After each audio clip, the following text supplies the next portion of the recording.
There is an interesting story about how Nepal got its name. There was, according to legend, a Hindu sage named Ne, who lived in the Kathmandu Valley thousands of years ago in the prehistoric era.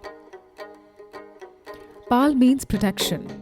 As the area was under the protection by sage Ne, it became known as Nepal. The kings of different dynasties have ruled the region since then. Nepal used to be the only constitutionally declared Hindu nation on the planet till 2008, when it was declared a federal democratic republic and a secular state.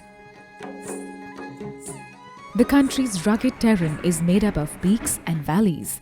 The world's 10 tallest mountains, including Mount Everest, the highest point on the planet, are all a part of Nepal.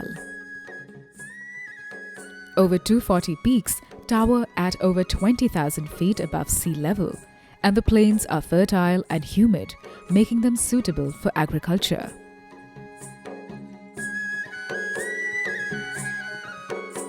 The first people of this land were the Newars, who spoke the unique Nepali Bhasha. They developed a sophisticated urban civilization not seen elsewhere in the Himalayan foothills. Their contribution to art, sculpture, architecture, literature, music, agriculture, and cuisine is evident in Nepal even today.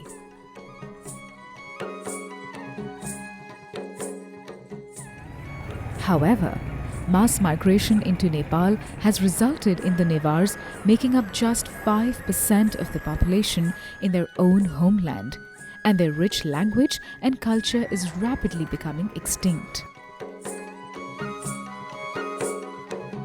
In Nepal today, 81% of the population is Hindu. But they follow a complex combination of Vajrayana Buddhism and Tantric Hinduism, also referred to as Buddha Marg and Shiv Marg. Over a period of time, elements of these two religions have been interwoven into the ancient Bon religion, making a third unique amalgamation called Tibetan Buddhism.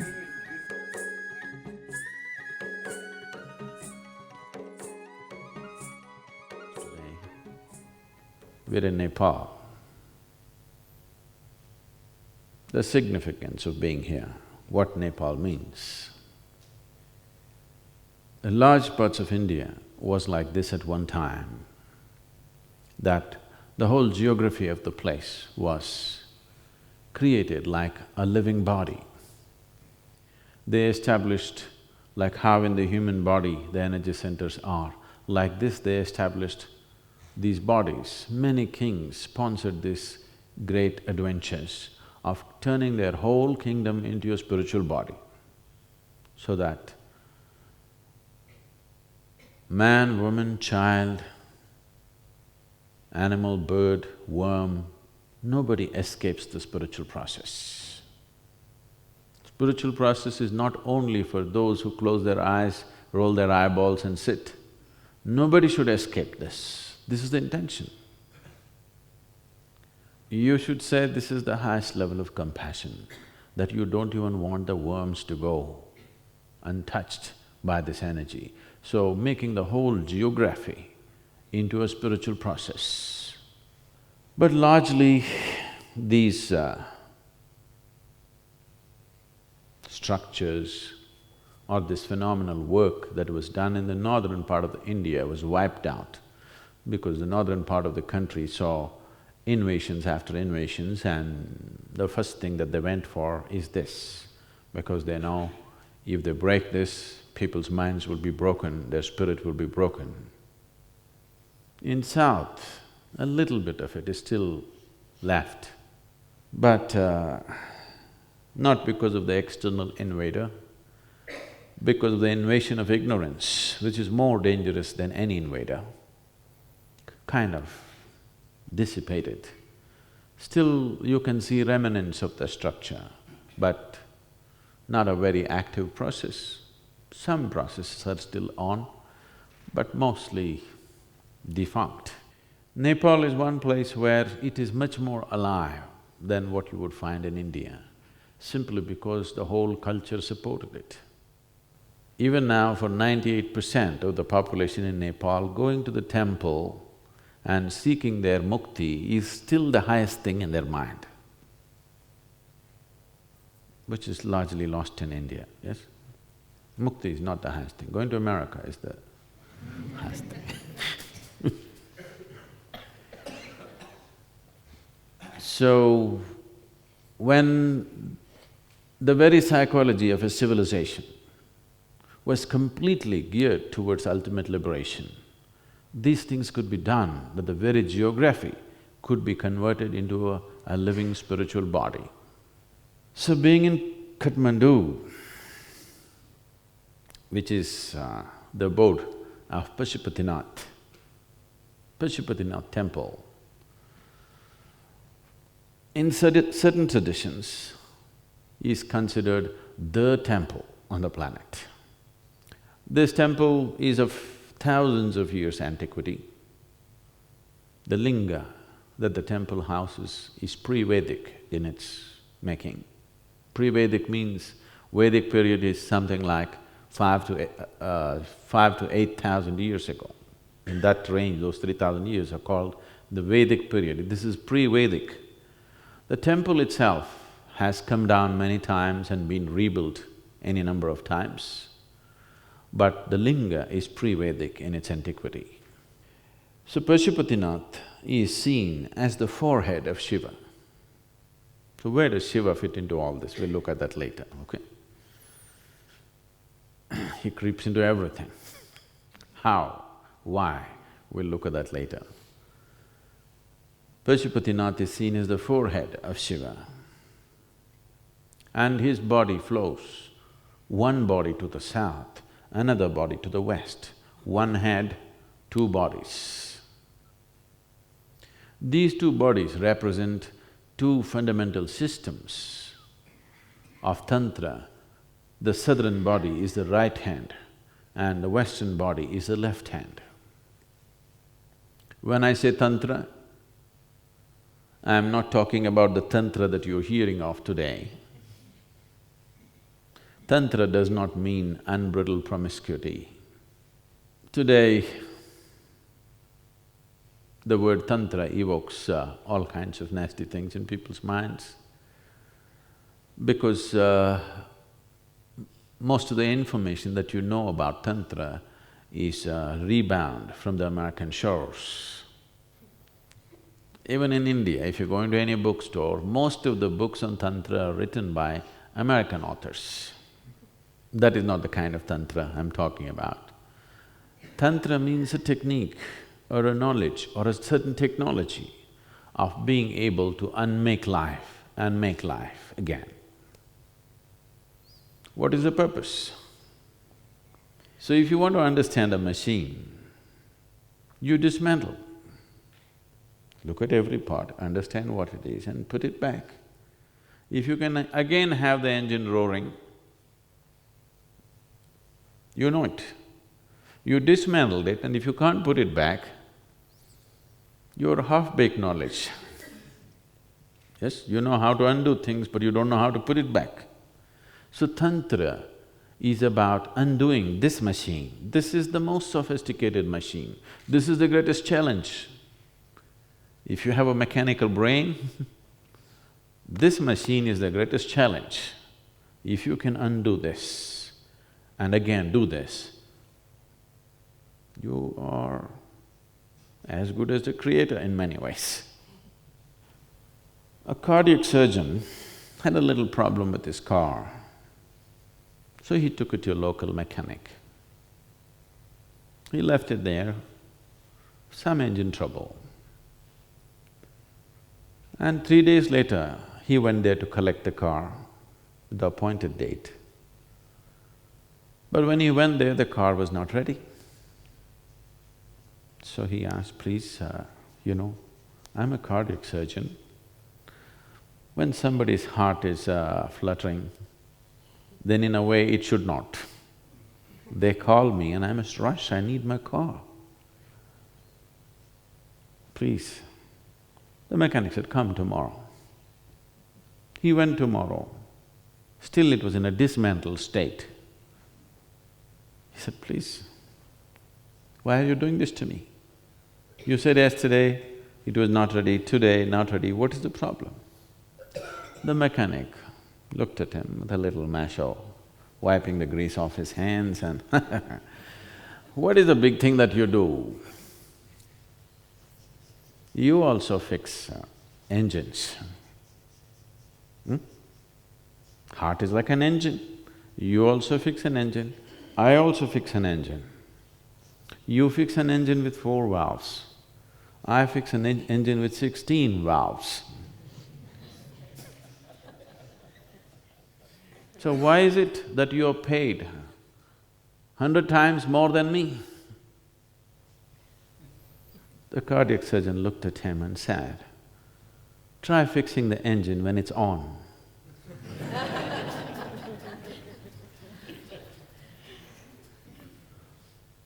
So, if you can dismantle this piece of life, this machinery and put it back, that's the greatest thing. Those of you who come from India and maybe you have spent little time to look at the calendar art in India, you would have seen that sometimes there is a yogi or sometimes a woman who has taken off her head or his head, placed it in their hand and walking. Have you seen this picture?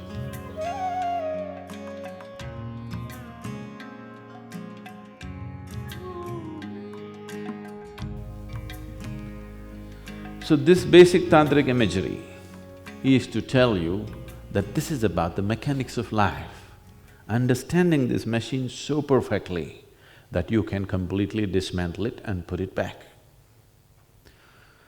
So based on this, and when I use the word tantra, I want you to understand from this context, not from… In this context, they created 2 tantric bodies with 1 head. The forehead is here in Pashupatinath. The Sahasrar, the top of the head, is in Kalpanath. What is above is in the Muktinath. What is beyond is Kailash. If you flow down south, Kedar is the hump, Tunganath is the horns, Madhya Maheshwar is the navel. Like this, 5 chakras below Pashupatinath flows, 1 to the south, 1 to the west, 2 bodies with a single head. These 2 bodies were created so that different types of people can make use of it. One is a left path, it's an extreme path, no holds barred. South is a disciplined path. So, largely, Indian subcontinent took the yogic path because it's a path of discipline. This part, which is a small body compared to the southern body, took to the… what is today referred to as the tantric path, which is no holds barred, which involves external situations. Yoga does not involve external situations. Yoga is completely internalized process. You don't need anything or anybody to do this process, it is totally internalized. It is a much more sophisticated path because it does not need any material. It does not need any ritual, it does not need any kind of outside situations. Wherever you are, you close your eyes, you are a situation by yourself. You are a world by yourself. So, the yogic path flowed south.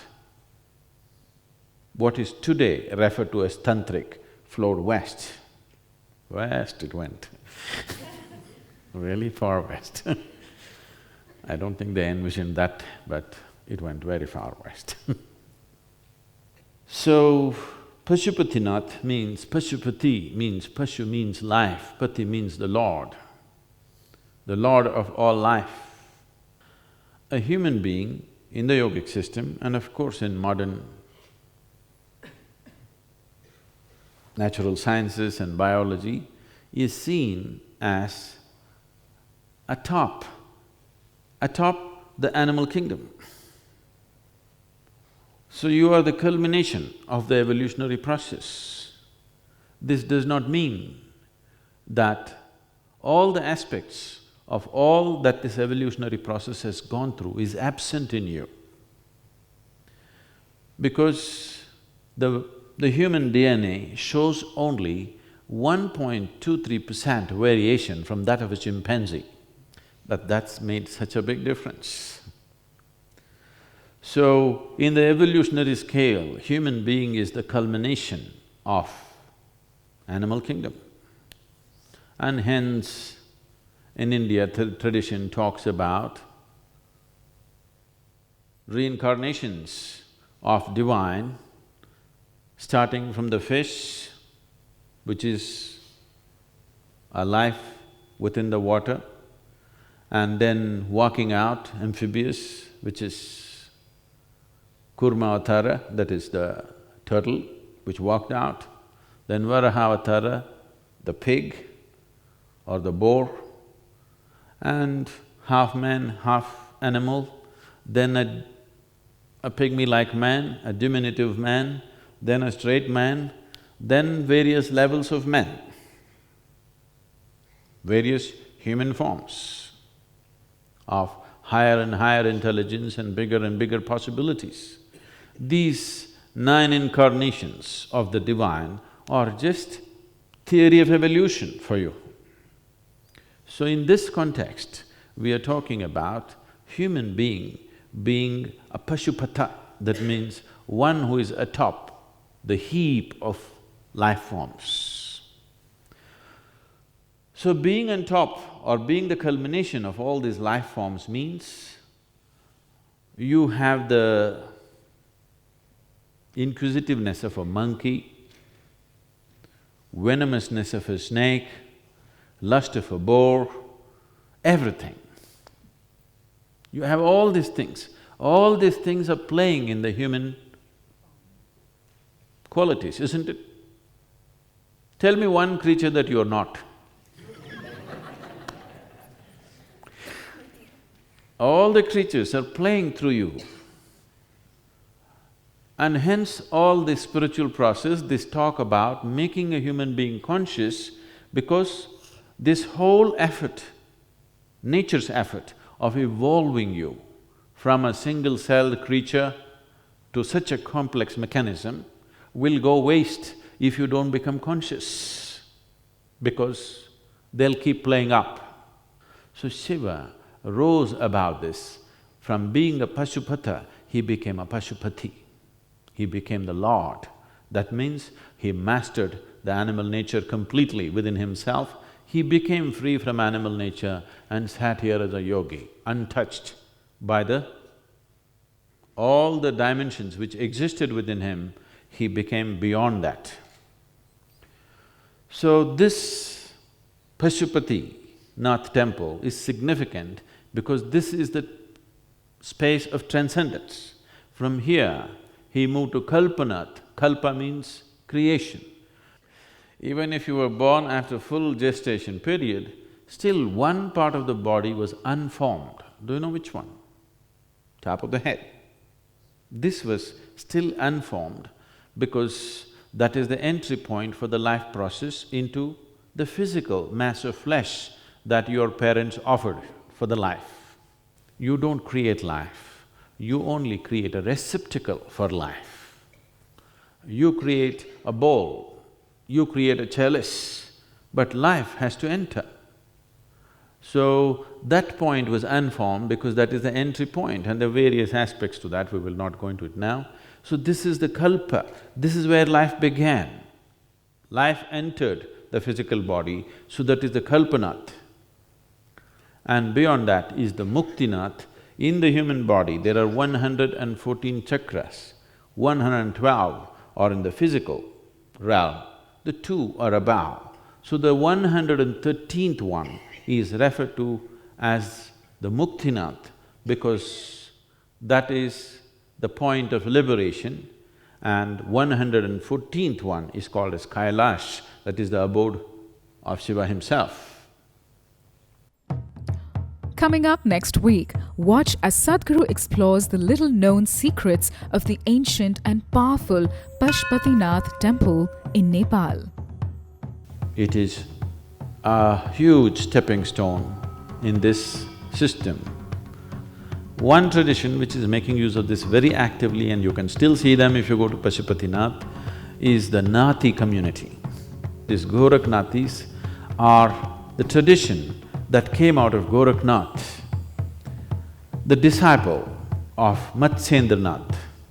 Matsyendranath is seen as the reincarnation of Shiva himself.